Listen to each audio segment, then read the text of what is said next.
Hi ಎಲ್ರಿಗೂ ನಮಸ್ಕಾರ. Share marketing Kannada ಚಾನಲ್ಗೆ ನಿಮಗೆ ಸ್ವಾಗತ. ಮಾರ್ಚ್ 11ರ ಮಾರ್ಕೆಟ್ ಅಪ್ಡೇಟ್ನ ನೋಡೋದಾದ್ರೆ ಮಾರ್ಕೆಟ್ನಲ್ಲಿ ಇವತ್ತು ವೀಕ್ನೆಸ್ ನೋಡೋದಕ್ಕೆ ಸಿಕ್ತು. ಆಲ್ ಟೈಮ್ ಹೈಯಿಂದ Nifty, Sensex, bank Nifty correct ಆಗಿದೆ. ನಿಫ್ಟಿನಲ್ಲಿ 161 ಪಾಯಿಂಟ್ಗಳ ಕರೆಕ್ಷನ್ ನೋಡೋದಕ್ಕೆ ಸಿಕ್ತು. 22,332ರ ಲೆವೆಲಲ್ಲಿ ನಿಫ್ಟಿ ಕ್ಲೋಸಿಂಗ್ ಅನ್ನು ಕೊಟ್ಟಿದೆ. 22,500 ಒಂದು ಕ್ರೂಷಿಯಲ್ ರೆಸಿಸ್ಟೆನ್ಸ್ ಝೋನ್ ಆಗಿತ್ತು. ಆ ಒಂದು ಲೆವೆಲ್ ಅನ್ನು ನಿಫ್ಟಿ ಸಕ್ಸಸ್ಫುಲ್ ಆಗಿ ಕ್ರಾಸ್ ಮಾಡೋದಕ್ಕೆ ಸಾಧ್ಯ ಆಗಿಲ್ಲ. ಆ ಹೈಯರ್ ಲೆವೆಲ್ನಿಂದ ಮಾರ್ಕೆಟ್ನಲ್ಲಿ ಸ್ವಲ್ಪ ಕರೆಕ್ಷನ್ ನೋಡೋದಕ್ಕೆ ಸಿಕ್ಕಿದೆ. ಬಟ್ ಎಲ್ಲಿವರೆಗೂ ನಿಫ್ಟಿ 22,000 ಲೆವೆಲ್ ಅನ್ನು ಹೋಲ್ಡ್ ಮಾಡ್ಕೊಳ್ಳುತ್ತೆ ಅಲ್ಲಿವರೆಗೂ ಪಾಸಿಟಿವ್ ಮೊಮೆಂಟಮ್ ಅನ್ನು ಎಕ್ಸ್ಪೆಕ್ಟ್ ಮಾಡಬಹುದಾಗುತ್ತೆ. US ಫ್ಯೂಚರ್ನಲ್ಲಿ ಕೂಡ ಕರೆಕ್ಷನ್ ನೋಡೋದಕ್ಕೆ ಸಿಕ್ಕಿತ್ತು. ಆದ್ರಿಂದ ಇಂಡಿಯನ್ ಮಾರ್ಕೆಟ್ಸ್ನಲ್ಲಿ ಕೂಡ ಕರೆಕ್ಷನ್ ನೋಡೋದಕ್ಕೆ ಸಿಕ್ಕಿದೆ. ಫೆಬ್ರವರಿ ತಿಂಗಳ ಇನ್ಫ್ಲೇಷನ್ ಡೇಟಾ ಈ ವಾರದಲ್ಲಿ ರಿಲೀಸ್ ಆಗುತ್ತೆ. ಆ ಒಂದು ರೀಸನ್ ಇಂದ US ಮಾರ್ಕೆಟ್ಸ್ಗಳಲ್ಲಿ ಕೂಡ ಸ್ವಲ್ಪ ವೀಕ್ನೆಸ್ ನೋಡೋದಕ್ಕೆ ಸಿಗ್ತದೆ. ಸೆನ್ಸೆಕ್ಸ್ ಕೂಡ 616 ಪಾಯಿಂಟ್ಗಳಷ್ಟು ಕರೆಕ್ಟ್ ಆಗಿದೆ. ಬ್ಯಾಂಕ್ ನಿಫ್ಟಿನಲ್ಲಿ ಕೂಡ 500 ಪಾಯಿಂಟ್ಗೂ ಹೆಚ್ಚಿನ ಕರೆಕ್ಷನ್ ನೋಡೋದಕ್ಕೆ ಸಿಕ್ತು. ನಿಫ್ಟಿಯ ಟಾಪ್ ಗೇನರ್ಸ್ ಮತ್ತು ಲೂಸರ್ಸ್ ಅನ್ನು ಅಬ್ಸರ್ವ್ ಮಾಡಿದಾಗ ಅಪೋಲೋ ಹಾಸ್ಪಿಟಲ್ ಟಾಪ್ ಗೇನರ್ ಆಗಿತ್ತು. 2.5% ಗೇನ್ನೊಂದಿಗೆ ಅಪೋಲೋ ಹಾಸ್ಪಿಟಲ್ ಕ್ಲೋಸ್ ಆಗಿದೆ. ನೆಸ್ಲೆನಲ್ಲಿ 2% ಗೇನ್ಸ್ ನೋಡೋದಕ್ಕೆ ಸಿಕ್ತು. SBI ಲೈಫ್ ಕೂಡ 1.5% ಅಪ್ಸೈಡ್ನೊಂದಿಗೆ ಕ್ಲೋಸ್ ಆಗಿದೆ.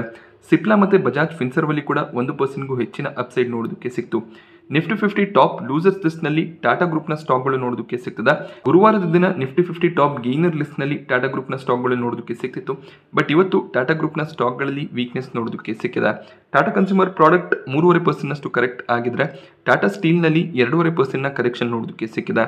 ಹಾಗೆ ಒಂದು ಸ್ಟ್ರಾಂಗ್ ಮೊಮೆಂಟಮ್ನಲ್ಲಿ ಇದ್ದಂಥ ಟಾಟಾ ಕೆಮಿಕಲ್ಸ್ನಲ್ಲಿ ಕೂಡ 11% ಕರೆಕ್ಷನ್ ನೋಡೋದಕ್ಕೆ ಸಿಕ್ತು.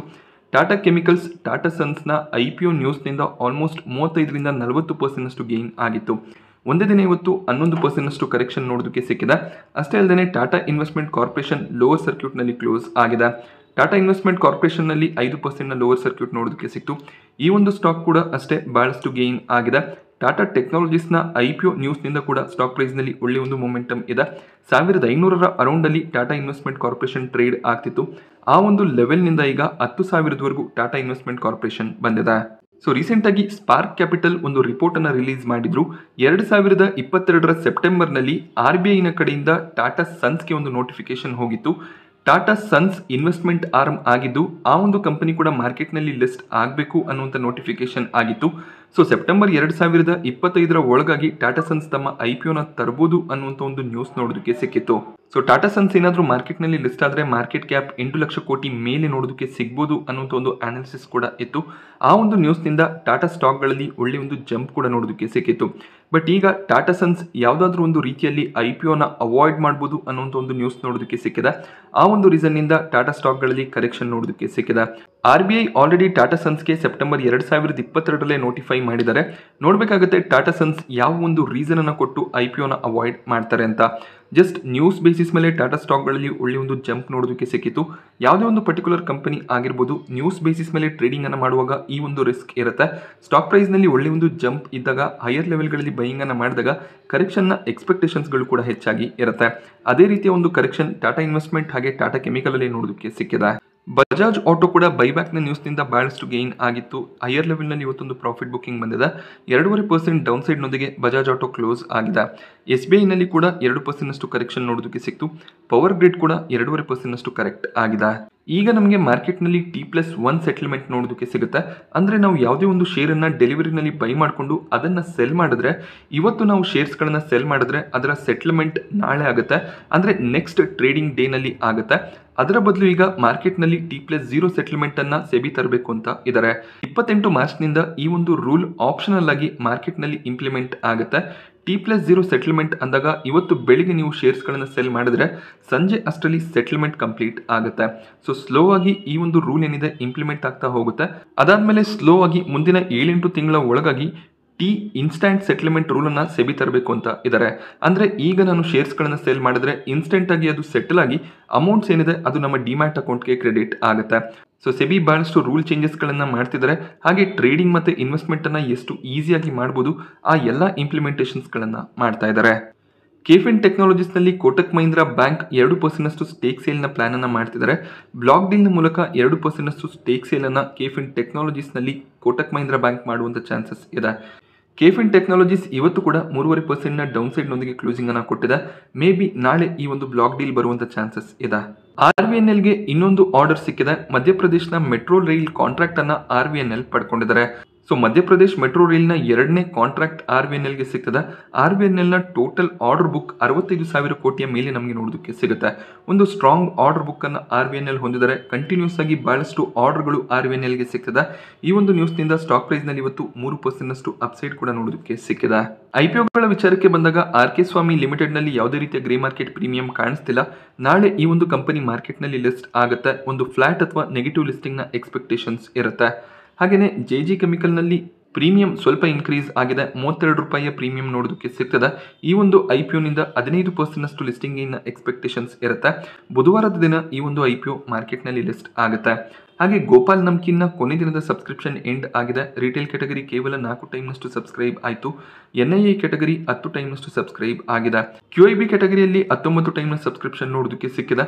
ಪ್ರೀಮಿಯಂ ಇನ್ನಷ್ಟು ಫಾಲ್ ಆಗಿದೆ. 14 ರೂಪಾಯಿಯ ಪ್ರೀಮಿಯಂ ನೋಡೋದಕ್ಕೆ ಸಿಗ್ತದೆ. 3.5% ಲಿಸ್ಟಿಂಗ್ ಇನ್ ಎಕ್ಸ್ಪೆಕ್ಟೇಷನ್ ಈ ಒಂದು IPO ನಿಂದ ಇರುತ್ತೆ. HDFC ಬ್ಯಾಂಕ್ ತಮ್ಮ ಸಬ್ಸಿಡರಿ ಕಂಪನಿ ಆಗಿರುವಂಥ HDB ಫೈನಾನ್ಷಿಯಲ್ನ IPO ತರಬೇಕು ಅನ್ನುವಂಥ ಪ್ಲಾನ್ಸ್ ಅನ್ನ ಮಾಡ್ತಿದ್ದಾರೆ. HDB ಫೈನಾನ್ಷಿಯಲ್ ಒಂದು NBFC ಕಂಪನಿ ಆಗಿದ್ದು ಅದರ ವ್ಯಾಲ್ಯೂಯೇಷನ್ 75,000 ಕೋಟಿಯಿಂದ 1 ಲಕ್ಷ ಕೋಟಿ ಅರೌಂಡ್ ಅಲ್ಲಿ ಇರಬಹುದು ಅಂತ ಅನಲಿಸ್ಟ್ಗಳು ಎಸ್ಟಿಮೇಷನ್ ಅನ್ನ ಮಾಡಿದ್ದಾರೆ. 10% ಸ್ಟೇಕ್ ಸೇಲ್ನ ಪ್ಲಾನ್ ಅನ್ನ HDFC ಬ್ಯಾಂಕ್ ಹೊಂದಿದ್ದಾರೆ. 10% ಸ್ಟೇಕ್ ಸೇಲ್ ಏನಾದರೂ ಬಂದ್ರೆ 8,000ರಿಂದ 10,000 ಕೋಟಿಯ IPO ಅನ್ನ HDFC ಬ್ಯಾಂಕ್ ಲಾಂಚ್ ಮಾಡುವಂತ ಚಾನ್ಸಸ್ ಇದೆ. 2024 ಡಿಸೆಂಬರ್ ಅಥವಾ 2025 ಮೊದಲ ಹಾಫ್ ನಲ್ಲಿ HDFC ಬ್ಯಾಂಕ್ ನ ಈ ಒಂದು IPO ಮಾರ್ಕೆಟ್ ನಲ್ಲಿ ಲಾಂಚ್ ಆಗುವಂತ ಚಾನ್ಸಸ್ ಇದೆ. ಇದರ ಬಗ್ಗೆ HDFC ಮ್ಯಾನೇಜ್ಮೆಂಟ್ ಯಾವುದೇ ಒಂದು ಕ್ಲಾರಿಫಿಕೇಶನ್ ಅನ್ನ ಕೊಟ್ಟಿಲ್ಲ. ಇದು ಜಸ್ಟ್ ಈಗಲೂ ಕೂಡ ಒಂದು ರಿಪೋರ್ಟ್ ಆಗಿರುತ್ತೆ. HDFC ಬ್ಯಾಂಕ್ನ ಕಡೆಯಿಂದ ಕ್ಲಿಯರ್ ನೋಟಿಫಿಕೇಶನ್ಸ್ ಬಂದರೆ ಈ ಒಂದು IPO ಕನ್ಫರ್ಮ್ ಆಗುತ್ತೆ. ಇನ್ನೊಂದು NBFC ಕಂಪನಿ ಜಿಯೋ ಫಿನಾನ್ಷಿಯಲ್ ಸರ್ವಿಸಸ್ನಲ್ಲಿ ಒಳ್ಳೆ ಒಂದು ಪಾಸಿಟಿವ್ ಟ್ರೆಂಡ್ ಇವತ್ತು ಕೂಡ ಕಂಟಿನ್ಯೂ ಆಗಿದೆ. 7% ಅಪ್ಸೈಡ್ನೊಂದಿಗೆ ಜಿಯೋ ಫಿನಾನ್ಷಿಯಲ್ ಸರ್ವಿಸಸ್ ಕ್ಲೋಸಿಂಗ್ ಅನ್ನು ಕೊಟ್ಟಿದೆ. ಆಲ್ ಟೈಮ್ ಹೈ ಹತ್ರ ಜಿಯೋ ಫಿನಾನ್ಷಿಯಲ್ ಸರ್ವಿಸಸ್ ಟ್ರೇಡ್ ಆಗ್ತದೆ. ಮಾರ್ಕೆಟ್ನಲ್ಲಿ ಲಿಸ್ಟ್ ಆದಾಗಿಂದ ಬಹಳಷ್ಟು ವೀಕ್ನೆಸ್ ಜಿಯೋ ಫಿನಾನ್ಷಿಯಲ್ ಸರ್ವಿಸಸ್ನಲ್ಲಿ ನೋಡೋದಕ್ಕೆ ಸಿಕ್ಕಿತ್ತು. ಜಿಯೋ ಫಿನಾನ್ಷಿಯಲ್ಸ್ ರಿಲಯನ್ಸ್ ಸೆಟ್ ಮಾಡಿರುವಂಥ ಪ್ರೈಸ್ ಅನ್ನು ದಾಟುತ್ತಾ ಅನ್ನುವಂಥ ಡೌಟ್ಸ್ಗಳು ಕೂಡ ಇತ್ತು. ಬಟ್ ಈಗ ಒಂದು ಸ್ಟ್ರಾಂಗ್ ಮೊಮೆಂಟಮ್ ಜಿಯೋ ಫಿನಾನ್ಷಿಯಲ್ ಸರ್ವಿಸಸ್ನಲ್ಲಿ ನೋಡೋದಕ್ಕೆ ಸಿಗ್ತದೆ. ಅದಕ್ಕೆ ಒಂದು ರೀಸನ್ ಪೇಟಿಎಂ ಕೂಡ ಆಗಿರುತ್ತೆ. ಪೇಟಿಎಂನ ಡೌನ್ಫಾಲ್ ಜಿಯೋ ಫಿನಾನ್ಷಿಯಲ್ಸ್ಗೆ ಪಾಸಿಟಿವ್ ಆಗಿದೆ. ಹಾಗೆ ಪೇಟಿಎಂ ಸ್ಟಾರ್ಟ್ ಮಾಡಿದಂಥ ಸೌಂಡ್ ಬಾಕ್ಸ್ ಸೆಗ್ಮೆಂಟ್ಗೆ ಜಿಯೋ ಪೇಮೆಂಟ್ಸ್ ಎಂಟರ್ ಆಗಬೇಕು ಅಂತ ಇದ್ದಾರೆ. ಸೌಂಡ್ ಬಾಕ್ಸ್ಗಳನ್ನು ಮರ್ಚೆಂಟ್ಸ್ಗಳಿಗೆ ಸಪ್ಲೈ ಮಾಡಿ ಅದರಿಂದ ರೆವೆನ್ಯೂ ಕಲೆಕ್ಟ್ ಮಾಡೋದು ಪೇಟಿಎಂನ ಉದ್ದೇಶ ಆಗಿತ್ತು. ಸೊ ಈಗ Paytm highest sound box delivering company ಆಗಿರ್ತಾರೆ. ಸೆಕೆಂಡ್ ಪ್ಲೇಸ್ನಲ್ಲಿ ಫೋನ್ಪೇ ನೋಡೋದಕ್ಕೆ ಸಿಗುತ್ತೆ. ಅದೇ ರೀತಿಯಲ್ಲಿ ಭಾರತ್ ಪೇ, ಗೂಗಲ್ ಪೇ ಕೂಡ ತಮ್ಮದೇ ಆದ ಸೌಂಡ್ ಬಾಕ್ಸ್ಗಳನ್ನು ಲಾಂಚ್ ಮಾಡಬೇಕು ಅಂತ ಇದ್ದಾರೆ. ಪೇಟಿಎಂ 125 ರೂಪಾಯಿಯ ಚಾರ್ಜಸ್ ಅನ್ನ ಮರ್ಚೆಂಟ್ಸ್ಗಳಿಂದ ಪ್ರತಿ ತಿಂಗಳು ತಗೊಂಡು ಅದರಿಂದ ರೆವೆನ್ಯೂನ ಜನರೇಟ್ ಮಾಡ್ತಾರೆ. ಹಾಗೆ ಫೋನ್ ಪೇ 49 ರೂಪಾಯಿಯ ಚಾರ್ಜಸ್ ಅನ್ನ ತಗೋತಾರೆ. ಜಿಯೋ ಯಾವ ಒಂದು ಪ್ರೈಸ್ ಅನ್ನ ಸೆಟ್ ಮಾಡ್ತಾರೆ ಅದ್ರ ಬಗ್ಗೆ ಯಾವುದೇ ಒಂದು ಮಾಹಿತಿ ಇಲ್ಲ. ನೋಡ್ಬೇಕಾಗುತ್ತೆ ಜಿಯೋ ಈ ಒಂದು ಸೆಗ್ಮೆಂಟ್ಗೆ ಎಂಟರ್ ಆಗಿ ಯಾವ ರೀತಿಯಲ್ಲಿ ಈ ಒಂದು ಮಾರ್ಕೆಟ್ ಅನ್ನ ಕ್ಯಾಪ್ಚರ್ ಮಾಡ್ತಾರೆ ಅಂತ. ಹಾಗೆ ಜಿಯೋನ ಸೌಂಡ್ ಬಾಕ್ಸ್ ಗಳ ಟೆಸ್ಟಿಂಗ್ ಅನ್ನ ರಿಲಯನ್ಸ್ ರಿಟೇಲ್ ನಲ್ಲಿ ಮಾಡಿದ್ದಾರೆ. 8 ರಿಂದ 9 ತಿಂಗಳ ಕಾಲ ಟೆಸ್ಟಿಂಗ್ ನಡೆದಿದೆ. ಸೊ ಕಂಪ್ಲೀಟ್ ಪ್ರಿಪರೇಷನ್ ನೊಂದಿಗೆ ಜಿಯೋ ಈ ಒಂದು ಸೌಂಡ್ ಬಾಕ್ಸ್ ಗಳನ್ನ ಲಾಂಚ್ ಮಾಡ್ತಾ ಇದ್ದಾರೆ. ಹಾಗೆ ರೇಟ್ ಕೂಡ ಕಡಿಮೆ ಇರುವಂತ ಚಾನ್ಸಸ್ ಇರುತ್ತೆ. ಹಾಗೆ Jio financial services mutual fund ಬಿಸ್ನೆಸ್ಗೆ ಕೂಡ ಎಂಟರ್ ಆಗ್ತಾರೆ. ಅದು ಕೂಡ ಜಿಯೋ ಫಿನಾನ್ಷಿಯಲ್ ಸರ್ವಿಸಸ್ಗೆ ವ್ಯಾಲ್ಯೂ ಆಡೆಡ್ ಆಗಿರುತ್ತೆ. ಸೊ ಜಿಯೋ ಫಿನಾನ್ಷಿಯಲ್ ಸರ್ವಿಸಸ್ ಮಾರ್ಕೆಟ್ನಲ್ಲಿ ಲಿಸ್ಟ್ ಆದಾಗ ಕೂಡ ನಾನು ನಿಮಗೆ ಹೇಳಿದ್ದೆ ಜಿಯೋ ಫಿನಾನ್ಷಿಯಲ್ ಸರ್ವಿಸಸ್ನ ಸ್ಟಾಕನ್ನು ನೀವು ಲಾಂಗ್ ಟರ್ಮ್ ಆಪರ್ಚುನಿಟಿಯಾಗಿ ಕನ್ಸಿಡರ್ ಮಾಡಬೇಕು ಅಂತ. ಸೊ ಈಗಲೂ ಕೂಡ ಅಷ್ಟೇ ಲಾಂಗ್ ಟರ್ಮ್ನ ವ್ಯೂ ಸಸ್ಟೈನಬಲ್ ಆಗಿರುತ್ತೆ. ಇವತ್ತಿನ FII DII ಆಕ್ಟಿವಿಟಿಯನ್ನು ಅಬ್ಸರ್ವ್ ಮಾಡಿದಾಗ ಇಬ್ಬರು ಕೂಡ ನೆಟ್ ಬೈಯರ್ಸ್ ಆಗಿದ್ದಾರೆ. DIIs ಕಡೆಯಿಂದ 3,238 ಕೋಟಿ ಅಮೌಂಟ್ನ ನೆಟ್ ಬೈಯಿಂಗ್ ನೋಡೋದಕ್ಕೆ ಸಿಕ್ಕಿದ್ರೆ FIIs ಕಡೆಯಿಂದ 4,212 ಕೋಟಿ ಅಮೌಂಟ್ನ ನೆಟ್ ಬೈಯಿಂಗ್ ನೋಡೋದಕ್ಕೆ ಸಿಕ್ಕಿದೆ. ಸೊ ನಾನಿವತ್ತು ನಿಮಗೆ ಮಾರ್ಕೆಟ್ನ ಬಗ್ಗೆ ಕೊಟ್ಟಂಥ ಇನ್ಫಾರ್ಮೇಷನ್ ಇಷ್ಟ ಆದರೆ ವಿಡಿಯೋನ ಲೈಕ್ ಮಾಡಿ. ಹಾಗೆ ಇದೇ ರೀತಿಯ ಮಾರ್ಕೆಟ್ ಅಪ್ಡೇಟ್ಸ್ಗಳಿಗೋಸ್ಕರ ಚಾನಲ್ನ ಸಬ್ಸ್ಕ್ರೈಬ್ ಮಾಡ್ಕೊಳ್ಳಿ. Thank you friends.